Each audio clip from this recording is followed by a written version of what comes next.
Ei pessoal, beleza? Bom dia. Vamos agora aprender a nossa última estrutura de repetição, que é o para, até, faça. O para, até, faça, para mim, é uma das estruturas mais completas que tem de repetição, ok? Então esse algoritmo aqui é o mesmo algoritmo que a gente está testando aqui para os outros laços de repetição e que ele imprime 10 vezes na tela algoritmo, a palavra algoritmo. Então, as estruturas de repetição ela precisam de uma variável de controle, uma variável que vai controlar para que ela, em um dado momento, ela saia do laço de repetição. Então, nesse caso, a gente vai precisar de uma variável contador do tipo inteiro para que ela controle os loops, os ciclos que ele vai ser girado dentro desse laço de repetição, dentro dessa estrutura de repetição. Então a sintaxe começa para, a sintaxe para, contato, que é onde é a variável, aqui é onde é a nossa variável de controle, de 1. Quando ele faz isso, contato de 1, o que ele está fazendo? A mesma coisa que ele fazia nas outras estruturas de repetição. Lembra que a gente tinha que atribuir a nossa variável de controle o valor 1 antes de entrar no laço, e nessa, utilizando o para, não precisa disso. Ele já faz na mesma linha. Então, contador de 1. Ou seja, como se eu tivesse contato recebe 1. De 1 até 10. E é como se eu testasse a condição.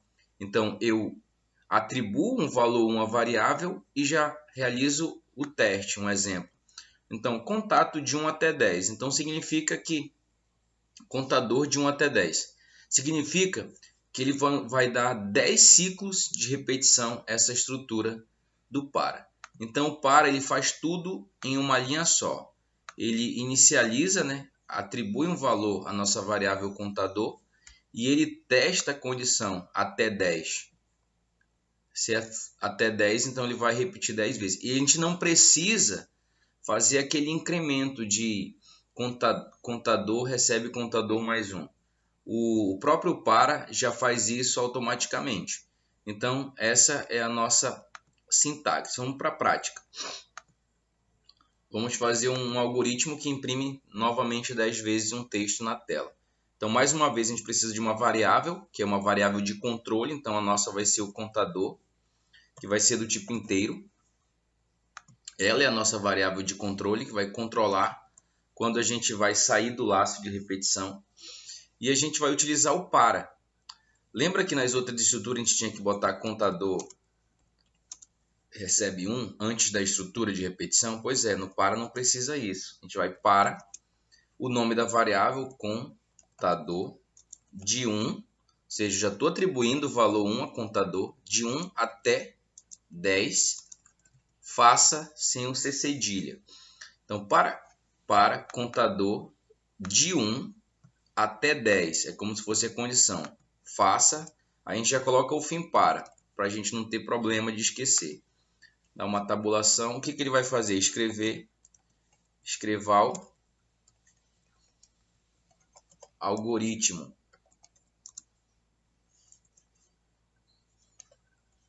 E você percebe que ele já está pronto, vamos executar e ele já imprime na tela. E vamos colocar aqui para aparecer o número do contador, vírgula, dou um espaçamento aqui para aparecer, Ó, vai até 10. O nosso contador vai de 1 até 10. Então, você percebeu que eu não preciso atribuir um valor 1 antes da estrutura e nem incrementar ele, como nas outras estruturas. Então, você percebe que o para é um dos mais completos. Vamos ver aqui, rapidinho, a diferença dessas estruturas. Vou mostrar para vocês aqui as diferenças dessas estruturas, de todas as estruturas que a gente aprendeu.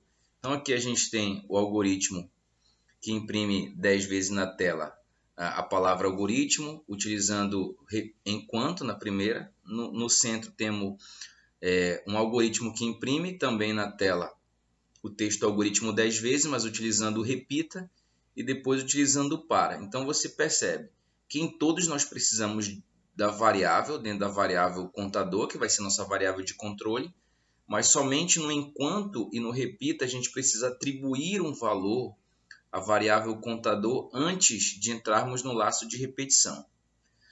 Eu vou minimizar aqui para me explicar melhor. Antes de entrar no laço de repetição. A diferença do enquanto é que ele fica repetindo essa instrução enquanto isso for verdade, enquanto essa condição for verdadeira, ele fica repetindo. Quando isso for falso, ele sai do laço de repetição. O repita tem outra particularidade. Ele entra logo, imprime, faz as instruções, depois que ele incrementa, né?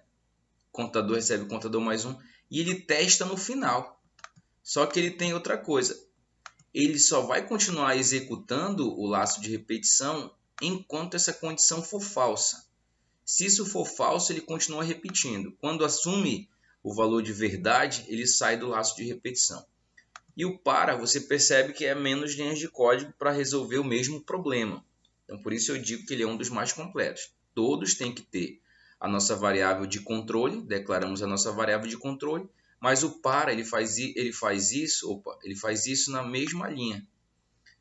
Contador recebe 1, contador de 1 até 10.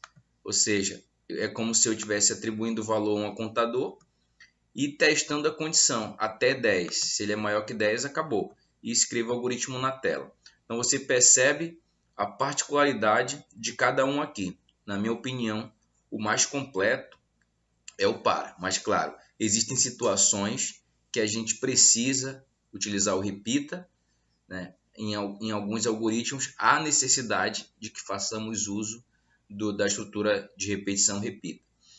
O enquanto também pode ser que em algumas questões haja essa necessidade, mas ele é bem similar ao para, né? E o para é um dos mais completos. Beleza? Até depois a gente resolve mais uma questão utilizando o para e bom estudo aí para você.